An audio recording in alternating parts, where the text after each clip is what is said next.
Well, let's start with developing new markets.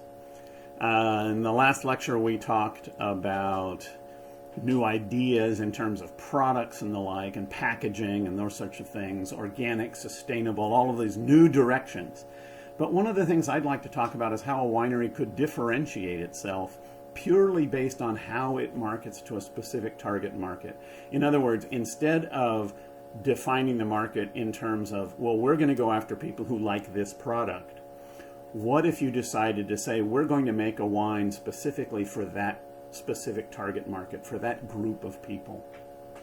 So we'll talk through how you would still use classical marketing theory to do this, but we'll talk about how new markets are different. We will talk a little bit about how this plays into your long-term strategy for the company, and then talk through the tactics and how to maximize them. And again, when you're looking at a new market, the obvious question is, not how do we get to where we want to be, but where do you think the market is going? And how do we get there ahead of the market? As Wayne Gretzky says, I never want to go to where the puck is, I want to go to where the puck is going to be. So, obviously, you have to begin with your classic marketing plan, which is you need to know your business goals and you need to establish your brand positioning.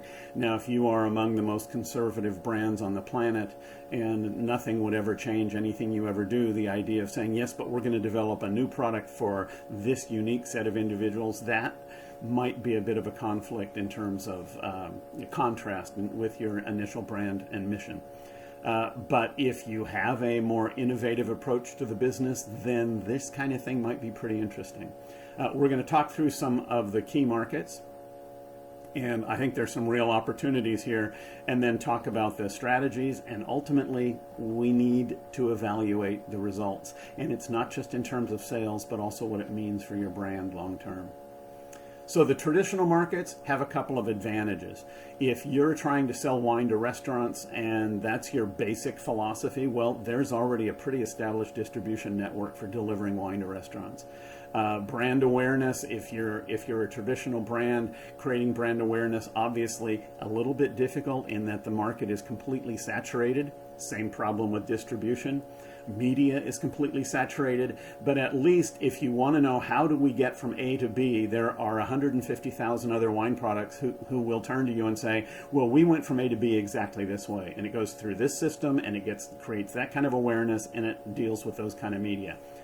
Dealing with new markets may lack in all of those areas. For example, wineries selling wine specifically to Chinese restaurants, there are not as many wine distribution companies that really make an effort to break down the door to Chinese restaurants. Remember our Santa Margarita case study? Well, it might not work so easily with Chinese restaurants because wine distributors aren't calling on Chinese restaurants nearly so frequently as they're calling on other. Maybe beer. Sake, the same thing. If you're calling on Japanese restaurants, you've got a product you think is appropriate for a Japanese restaurant. It's a smaller distribution network that will reach that market.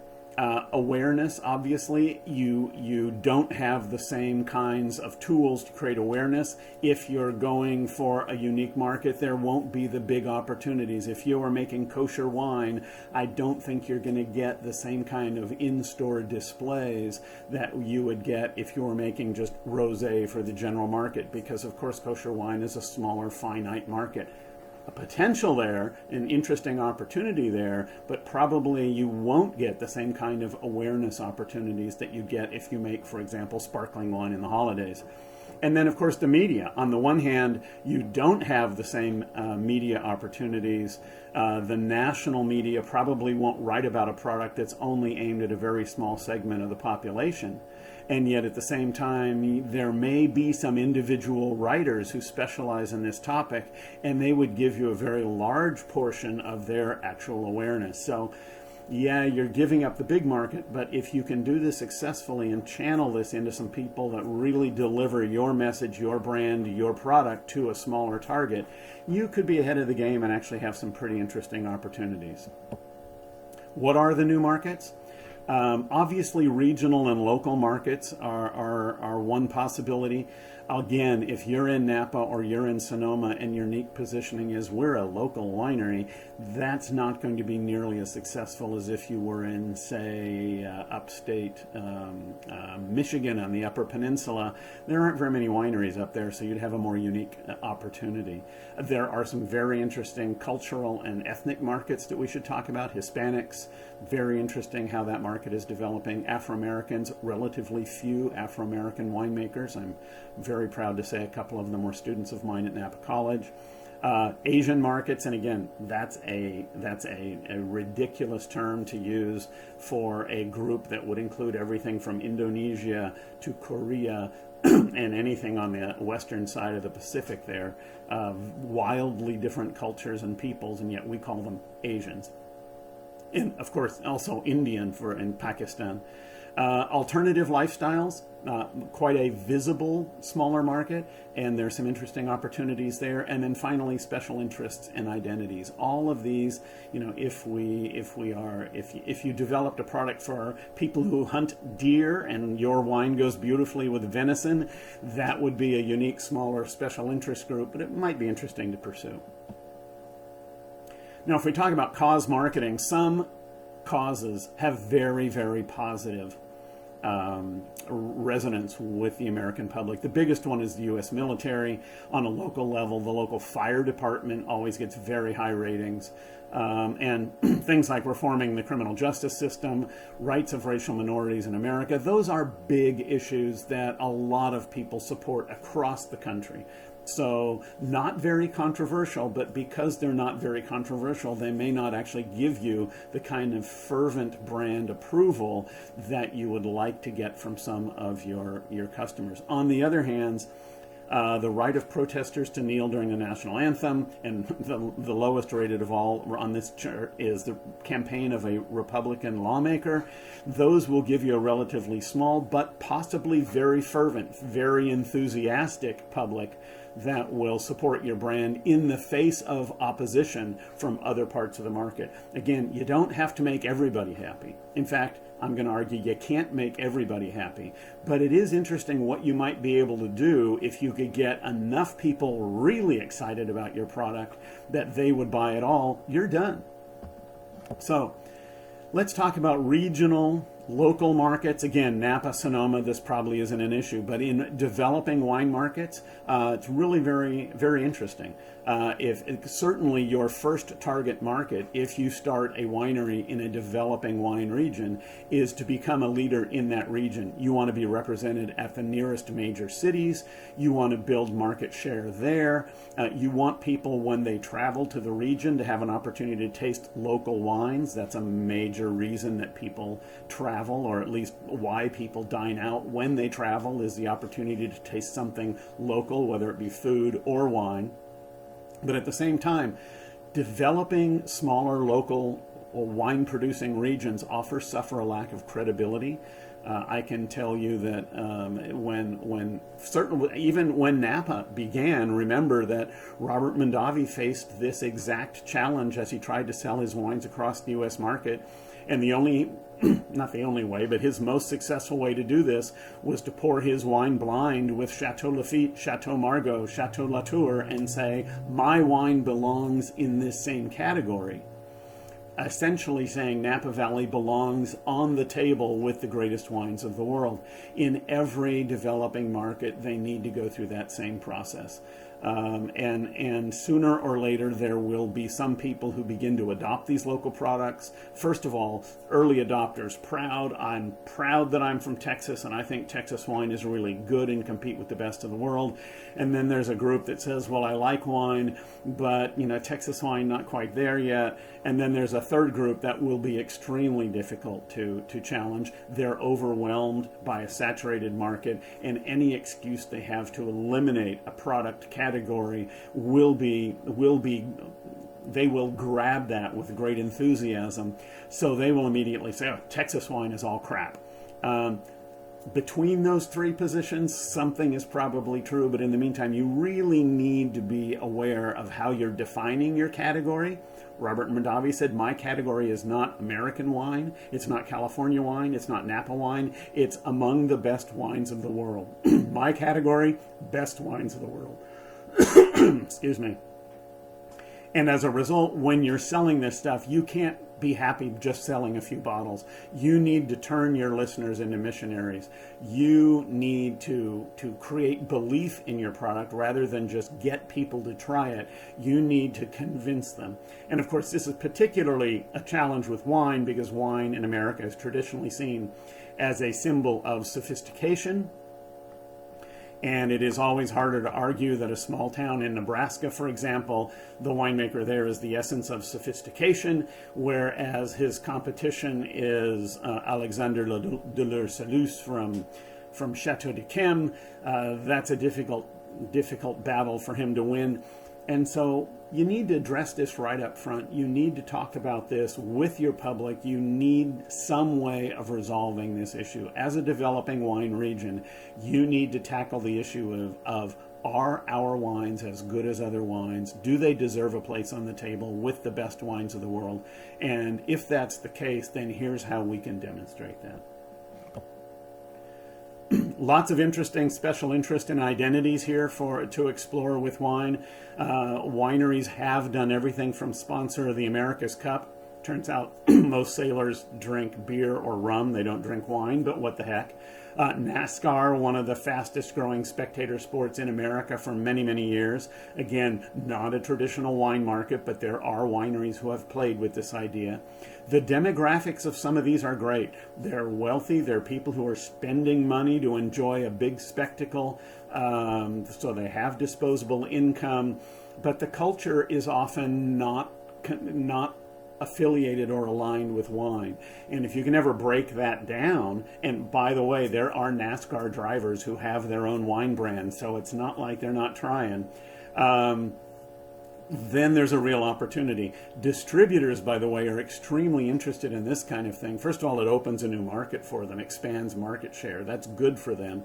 But the other thing is, turns out a lot of people who work at distributors or people who buy in the wine trade are really excited about the idea of getting a backstage pass at the America's Cup, sitting on one of those boats in a training run, meeting some of the drivers in NASCAR. That's all stuff that can be pretty exciting for these folks.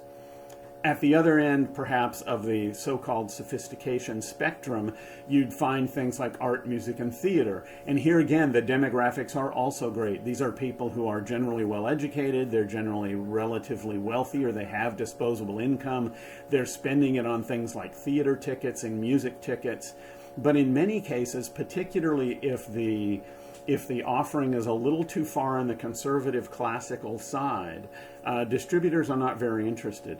We did a project once with the Los Angeles County Museum of Art, LACMA it's called.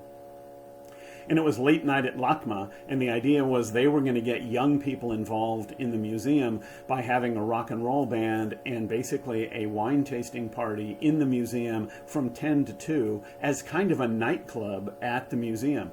It actually worked extremely well for the museum. The museum was very happy with the results. People showed up. They had a great time. They really loved looking at the art. They felt like the museum was really reaching them where they lived. But we had a group of tickets that we gave to distributors for them to give out to their key accounts, and we discovered almost none of the accounts were interested in this kind of thing. And in fact, one of the distributor salesmen sent his girlfriend to the event and had her scalp their tickets out in front of the museum before the event. Unfortunately, we found out about that. So again, while NASCAR, they'll always have a use for those tickets, they may not have a use for 20 tickets to a chamber music concert in a local church. But again, whether you do traditional media and traditional marketing, or entering into these new potential target markets, The tactics are the same: advertising, promotion, sponsors, and PR. We've just spent a couple of lectures talking about how to do those things. Now the question is, how do we apply those to this particular target market? And of course, it means identifying the right publications or the right social media that's going to appeal to that specific target market, involving the right personalities to approach that particular target market. So you need to take a giant step back and say, we do want to execute this program, but in order to execute it in that direction, we then need to bring in slightly different tactics, slightly different personalities, slightly different publications to reach out and be successful. With advertising, it's often very accurately targeted, so that's easy. If you want to appeal to people who hunt for deer, there are all sorts of magazines, for example, that specifically target that population, and it's less expensive to reach these, because remember that advertising, ultimately publications sell their readers to their advertisers. If they have fewer readers, the prices are lower, so you can afford more of this kind of advertising. It's still pretty expensive for most wine brands, unless you're making the equipment these people actually use. It's probably too expensive for small wineries. But ultimately, as is always the case, it's relationships that pay the highest dividends more than just advertising dollars. In terms of promotion, gosh, there are lots of places that you can work on this. One of my clients, one of my students actually, started a winery and became the sole wine sponsor of the San Francisco Gay Pride Parade for a few years. It absolutely was a sensational success for them initially. Ultimately, the event became too big for their winery. They needed too much product, and the winery eventually got overwhelmed by the attention, but also by the demands of the sponsorship, and they eventually had to give it up. But it can be very effective if you target these, if you really do focus on people who care. If it's not targeted, it can simply seem as being tokenism. And I can't think of a better way to destroy a brand than to develop a reputation for supporting things. Just, oh, we do this and this and this and this, and it's just tokenism. It's not any real credibility. My rule for all of this stuff is, if the owner of the winery, if the owner of the brand doesn't have a personal involvement in this issue, I wouldn't do it. Sponsorship, we just talked about with the Gay Pride Parade. Again, some of these events are enormously well targeted. If you want to be the official wine of the Fly Fishers of America, there's a Fly Fishers of America organization. They have an annual conference. They have trade shows around the country. But in order to do that, you want to maximize every possible participation in that. So if they have a big trade show, you want to have your name as one of the sponsors. You want to have a sign there. You want to have a booth there. You want free tickets. You want to be able to give a presentation at some point during the conference. You want to be seen as part of it, not just a sugar daddy that's giving them a little money and hoping to get some attention. And again, as we said, a lot of these things may not appeal to all levels of the distribution chain. If you're selling wine in New York City and your idea is you're going to be the official wine of Ducks Unlimited, and if you're Dan Duckhorn, that's exactly what you should do. It may be that there are fewer duck hunters in Manhattan than there are in, say, Sacramento or other parts of the country where there's a huge flyover population of birds, and duck hunters live there because they love it. So it may not appeal to all levels of the distribution chain, and you need to accept the fact that, okay, this isn't going to work everywhere. But if we can really make it work in a few places, that will make up for both volume and energy in the brand. Public relations, we do the same thing, but this is, of course, always targeted towards that same demographic. You need to, this is just another public. Remember, we made that list of publics? You want to talk about these people and these people and these people. Oh, and here's this special target market that we're going to deal with. So you do want to address that. But again, beware if you are perceived as merely participating in tokenism, then the reaction may be actually negative rather than positive, which leads to that bottom point. You probably can't control this.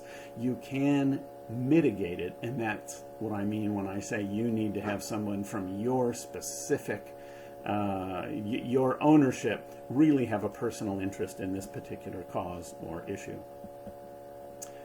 So here's the classic paradox with these new and interesting markets. Traditional winemakers, wine drinkers, are very conservative.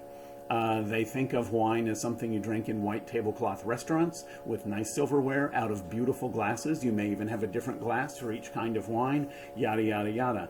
Those traditional wine drinkers may not trust a brand that focuses on these alternative markets. Well, how serious can they be about wine if they are focusing, selling to groups that play acid rock? A legitimate question, but what the heck. Early adopters, people who love to try new things, and this is what we saw in the packaging presentation.